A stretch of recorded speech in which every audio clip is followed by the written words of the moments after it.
Hello, my friends. Welcome back. I have an episode today that I've been thinking about for a long time. And for some of you, this might not come as any surprise why we're talking about the Sabbath day today. For some of you, you might be like, huh, what? I don't get it. And I don't know why it's important, but I hope that you will have a different perspective by the end of this episode because I really think that acknowledging and honoring one day out of the week for God is really, really powerful and how it has changed a lot for me in my business and my personal life. So, if you're familiar with the Old Testament, you know about the 10 Commandments. And one of those commandments is to honor the Sabbath day. And how most Bible believers translate this looks something like choosing a day of the week to give back to God. Kind of like many of us tithe our money, right? 10% of our money goes back to God and His church and building up His kingdom. A portion of our days, our time, our energy also goes back to Him. So there's a scripture in Mosiah that clarifies it a little bit more, and I wanted to read it because I think it's important. Mosiah 13:16-18 says, "But remember the Sabbath day to keep it holy. 6 days shalt thou labor and do all thy work, but the seventh day, the Sabbath of the Lord thy God, thou shalt not do any work." So in Exodus, it talks a little bit more about this, but it frankly says that anyone who breaks this law shall be put to death. Thankfully, we're not going for that. We're not following the law of Moses. That's not a thing nowadays. But I still think it's really, really important that we stop and take a look at how our time and energy is being spent on the Sabbath day. Another thing it says in Exodus is that the children of Israel are commanded to keep it holy as a sign of covenant. So a covenant is this special sacred agreement we have, or a commitment between two parties, specifically between God and man. So I want to be a promise keeper with God. I want to be known as someone who enters into these sacred covenants and commitments with God and honors them. So if I'm going to be known as a covenant maker and keeper with God, then I need to take a look at how I spend my time and energy on the Sabbath day. I personally acknowledge that I could use a lot more of God's help and support in my life. Can't we all? I would really like His direction in everything I do. I would love His blessings. I acknowledge that God is the most powerful being in the universe. Ergo, He has the power to change anything in my life. And one way that I can ensure that more blessings come into my life is by keeping this commitment. So, what does keeping the Sabbath holy or setting it apart from the other things that you have going on in your life look like? What does it look like? Well, this is a very personal decision. And frankly, I believe that God doesn't want us to be commanded in all things. He doesn't want us to have to be like, do it this way and then do it this way and micromanage us, right? He wants us to be managers of our own selves, our own lives, our own families, our own homes, and to make some really significant decisions about how to spend our Sabbath day. I personally have changed my relationship with the Sabbath over the years as I've changed my relationship with God. It seems like as I get closer to God, I make more and more what some might even call drastic decisions in regards to my Sabbath day because I want to show God that I am very, very serious about this commitment. And one of these things that I've chosen to do is to not work on my business on Sunday. This started actually when I was a kid. I made a decision with the encouragement of my parents that I wouldn't work at a job on Sunday. That is our Sabbath day. And I decided it was going to be for church, for family time, for scripture study, for drawing closer to God. And I wasn't going to take shifts at my local Taco Bell, which was my first job.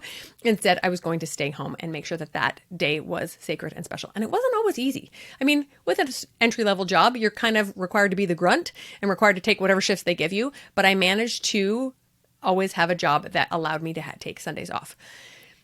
If only my 16-year-old self would know how much more challenging it would be to have a business that I am solely in charge of and that I can work on anytime, day or night. Significantly more difficult to manage myself so that I'm not leaving projects for Sunday, or so that I'm not doing it just because I'm bored that day, or just because I have a project I really, really want to work on. It has taken some significant self-discipline to honor that day in the way that I have chosen to honor it. In college, another one of those decisions for me was to not study on Sunday. Again, not always easy, especially when you're a procrastinator and you like to put off your projects till the night before Monday. But I decided that I was going to study up until Saturday night and then take Sunday off. So, why is this difficult? Well, you probably know if you own a business, business takes up so much of my mind. It takes up more mind space than it will ever take up real estate. I could buy factories and warehouses the world over, and it would never take up as much space in the world as it takes up in my brain. It's constantly churning in there, always thinking of new ideas, always thinking creatively, always brainstorming, always troubleshooting. And so it requires some discipline to keep my brain from constantly focusing on it. My brain is the type that likes to think of productive things all the time. And so I'll be sitting there playing toys with my kid and my brain will be a million miles away. That's also a challenge for me because I want to be present mentally for my kids as well. But honoring God by giving him a day back, even inside my mind, has been a really, really eye-opening experience because I'm showing him I'm not just going to not work on my business. I'm going to try to not even brainstorm and think about it all the time because I want this day to be God's. I want him to have a full day where he can talk to me, where he can give me inspiration, where I can ask questions and meditate and ponder about them and get responses because my brain isn't so busy working on something that doesn't have much to do with God or has less to do with him than what he thinks is important for me. One reason it's difficult is because my brain is constantly chewing on things for business. So taking that active step to eliminate brain chatter around my business on Sundays is difficult. But also balancing family and work is also a struggle. I have a large family. I have a home. I have a large yard. I have, obligations at church and in my community. Balancing all that with my business is hard enough. And then eliminating an entire day out of the week to not work on my business means that my time is even shorter. And frankly, over the years, I've also decided not to work on Saturdays for the most part because I want to give those to my household and to my family. And so my business stays within those 5 days a week. Some people would argue, no, if you're really dedicated to your business, you're going to take up more time. But what I've noticed is that as I give my business more freedom, it takes more from me. Kind of like you give it an inch, it takes a mile. It's one of those things that will just wrap its little tentacles around every corner of your life. If you don't have boundaries, it will take over your life. And I don't think that's healthy at all. There's a popular video snippet that's going around on Instagram right now where a guy is talking about how he works 24 hours a day, 7 days a week on his business, never rests, never has vacations. And I just think that is terrible. And I hope this is a joke. I hope no one ever dedicates their entire life to their business because what a shallow life that is. As wonderful as our businesses are and as impactful as we hope they become, it should never be everything in your life. There should always be time for God, for your family, for your friends, and for your own relaxation. Another reason it's difficult to do this, to keep this Sabbath day special in regards to your business and not working on your business on it, is that for our family, it's actually pretty easy for me to slip into business mode because we've eliminated a lot of other things that we do on the Sabbath. We mostly stay home and we study gospel and we are with our families and it's a pretty chill day and my brain runs at like 1,000 miles a minute. And so it wants something to chew on. It wants something to fix and think through and troubleshoot. And it looks to my business to do that. And so I have to actively rein it back in. Nope. We're thinking about Jesus today. Nope. We are studying this scripture today. Nope. We are spending time with the family and developing those relationships today. Okay. Now, those are a handful of challenges for keeping the Sabbath day holy in regards to your business, but I'm going to give you some reasons why it's actually easy. And this is what I keep coming back to when it becomes challenging. The amount of rest I feel when I honor that Sabbath day is incredible. Like I said, I am a mile a minute type of person. I go really fast. I'm very productive. I'm very competent. So to stop and slow down and take a minute to breathe gives me so much peace. And it helps me actually be more productive and useful on other days. Just like we know, I was talking about in the last episode about our body, exercise experts say that to actually build muscle and to get better at training and exercising, we have to rest, that our rest is as equally important as our exercise. But do we allow our brains that rest? Do we allow our spirits to rest, right? Do we give rest to all facets of our body and mind or just the body itself? So I feel so ready to jump back into my business on Monday because I've been given an entire day to not think about it, to not chew on it, to not stew about decisions. I think sometimes our businesses end up in the whole paralysis by analysis stage of things because we overthink everything. And especially if you're a solopreneur and you don't have anybody to bounce ideas off of, then you can overanalyze yourself until you're blue in the face. Giving yourself a day off is huge for that rest and that reset and can sometimes help you be so much more productive on Monday. Frankly, this is also, I think, where my subconscious makes connections, just like our brain makes connections when we sleep. Your business brain can do that when you stop thinking about it for a while. Just let it go. Give yourself a day where you don't make it a priority and see what happens. I believe that my business has the best chance at success if I take regular breaks for it, just like anything else, just like my family. I love my kids and I love my family. But if I don't take a break from them, I go a little bit crazy. And my love for them tends to decrease a little bit because I don't have any break to rest, recover, and then get back in tune with who I want to be. What's been interesting for me as I've implemented this is how many new ideas and energy for those ideas I have on Monday. A lot of people stress out on Mondays because they're like, oh, back to the grind. But I love my business so much that it's actually more of a challenge to let go of it for a day. And I get so much more excited to dive back in on Monday. If I work every single day of the week, it just becomes one eternal circle, like a hamster wheel that I cannot get off. And it becomes very much not enjoyable and not something I look forward to. I've seen a lot more joy in my business because of this.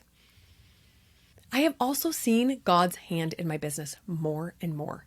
I believe that because I'm giving him some of my time and energy back, he is more inclined to bless me and bless my business. And I kind of dedicate my business to him by saying, I'm going to work 5 or 6 days a week and no more. And that 7th day is yours. And then he pours blessings out on my business. I really believe that. I've had so much inspiration. I will sit down and go to brainstorm ideas for content or projects or offers or whatever I want to put out into the world, and they just flow. And I really believe that this is directly in proportion to how much time I give back to God. And then finally, honoring the Sabbath day in regards to my business is easy because I get to grow spiritually. So every single day I build my tech knowledge, my business knowledge, my self-improvement knowledge, right? Because I'm working on my coaching skills and all these other things. But Sunday is dedicated to my soul, to my spirit only. I'm not trying to find the best way to be a coach. I'm not trying to find the best way to be a marketing expert. I'm not trying to find the best way to have good quality audio on my podcasts. I am only focusing on my connection with God. And if you believe that you have a spirit that was created by God and needs to be in tune with him, then you can acknowledge how important it is to exercise this spirit and make it stronger. I have an entire day once a week to think, study, pray about spiritual things, draw closer to God, and ask him what he wants from me. And I think that's really, really powerful. So let me back up for a second and talk about Saturdays really quickly. Because I made this move early on in my business to not work on Sundays, I very quickly acknowledged that Saturdays couldn't be the default day to do all the other things I want to do over the weekend on my business. Like I said, your business can kind of be like this primordial ooze that just leaks into every facet of your life if you don't have some very firm boundaries. And so it was starting to leak into a lot of Saturday. And what I acknowledged then is that, okay, I had my day for spiritual stuff, but I didn't have a day for household stuff because there's really only so much you can do when you are parenting full time and working on your business Monday through Friday. So I have also largely taken most Saturdays off, like I mentioned. And what I do with those days is we do fun things with the kids that we don't normally do on Sunday, like go to the trampoline park or to the public pool or have a party with friends. Things that needed to be done around the house were falling through the cracks when I was working on Saturday. So Saturday is largely my household day. It's when I organize closets. It's when I maybe do a little bit more deep cleaning, major errands or other projects that I've been wanting to get to for a while. And also just relaxing and enjoying life. Saturday is the day that I don't feel any guilt if I sit down with a book and read it for 3 hours. And it feels amazing to schedule that relaxation time because everyone needs it. And when you're the type of person that's very rewarded by productivity, that can be difficult to do. But sometimes I put it in my calendar. Read my novel 3 to 5 p.m. and I don't let anything interrupt me. It's very, very powerful. So what I'm saying is, as you start honoring the Sabbath, I think you're going to see how those boundaries expand into other parts of your life and you acknowledge, you know what, I would actually like to have Fridays back. So I'm going to work Monday through Thursday. You might have to increase your hours. You might have to hire some help. But whatever it takes, make sure that you are keeping healthy boundaries for all aspects of your life, your physical health, your spiritual health, your emotional health, your relationships, all of it. So here are a few other ideas of things that I have eliminated on Sunday that help me stay close to God, just in case this concept is new to you and you want to incorporate it in some way in your own life. So we actually have minimal friend at party time. Okay, so sometimes we will have a family get together or we will invite 1 or 2 families over from church or from the neighborhood just to connect with them. But we try to keep them pretty chill. We don't have big, loud, wild parties. We don't have pool parties. We just have like maybe a quiet dinner with friends because that quieter atmosphere kind of helps to keep God's spirit around our home is how I feel about it. We like to connect with relatives who live far. So we might have a Zoom call or a FaceTime call with somebody that we haven't seen in a while, maybe aunts and uncles or cousins that we want to connect with. We visit neighbors or friends, especially those who might be suffering or need support. We take time to do journaling. I love to journal on Sunday because I just don't really make time for it other days, especially journaling ways that I have seen God's hand in my life. That's my favorite thing to write about. We set this expectation for slowness on the Sabbath. Every other day of the week is go, go, go, go, go. We have something scheduled all the time, somebody's extracurricular or somebody's school project or somebody's play date. And on Sunday, we just don't. We say no to most things. And it's just a very slow spiritual day. I want to start making time for meditation. This is something I've wanted to put in my calendar for a long time and just haven't made time for it. We currently make time for nature. Well, not currently because it's 110 degrees here still, but when the weather cools off, we will go on walks together or just sit on the rocking chairs outside, acknowledging just how miraculous God's earth is. And we also don't shop on Sunday. So we don't go to stores, we don't fill up on gas, and we try not to shop online. Of course, that's always a temptation because it's right there in your hand. But we try to allow others to honor their Sabbath day as well. And we do that by not going to stores where someone would have to work.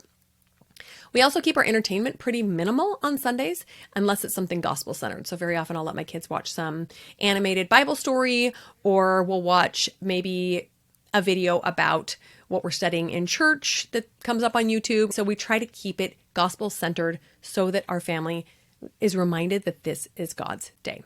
Now, after I've shared all that with you, let me just say there is no right way. I don't believe that. I believe that you and your family can create the perfect Sabbath day with God's input. So if this is something that's tugging on your heart and you want to do better, check in with him and just say, hey, this is what I'm feeling. What would you have me do? Like, how can this Sabbath day look different from my other days? How can I improve it? How can I make changes so I feel better connected to you and so that I can start my next week fresh, rejuvenated, and feeling like I am in a good place in regards to our relationship? And I promise God will tell you. You will hear whisperings and nudgings and you will know what the first baby steps are that you can do. A couple of questions you can ask yourself is, where can I allow more space for God on the Sabbath? Where can I let go of some more self-centered pursuits? So just an example is I really like to organize. And if I don't have the time I needed to organize all the things on Saturday, sometimes I'll think, well, I'll just do it on Sunday. But it is just kind of a self-centered pursuit. It's something that makes me feel better, but doesn't necessarily connect me to God. Although one could argue that, cleanliness is next to godliness. So that is one thing that I have tried to let go of so that I am better able to connect with what God wants me to do. I am reminded when I think about the Sabbath day of Daniel. In the book of Daniel, chapter 1, he refused to eat the king's meat and instead ate grains and just drank water. And people thought he was kind of crazy. Like, you got to do what the king says. The king says eat his meat, and here's some really good meat. Just eat it. And he knew that God's law was to eat the grains and drink the water instead of the wine. It didn't make sense according to the understanding of the day. The people, the experts were like, you're going to get in trouble. And also, meat is good for you. What's your problem?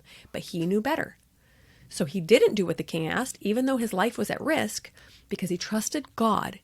And he ended up experiencing greater health because he lived by God's law and actually made an impact on the world around him because of that example. That is one way that I think God's covenant daughters can really be an example for good in the world, by reminding others just how important the Sabbath is, that it's not just another day to go shopping. It's not just another day to sleep all day. It's not just another day to catch up on things that you didn't get done on Saturday, but it is a special day for God. How can we connect with him? How can we strengthen our spirit? And how can we better honor this day that he has asked to be his? Again, if you don't know where to start, maybe it's just time to ask God and listen for an answer. But I promise it will change your life. Be watching for those opportunities to honor your Sabbath and let me know how it goes. I would love to hear it. All right. Thanks for listening.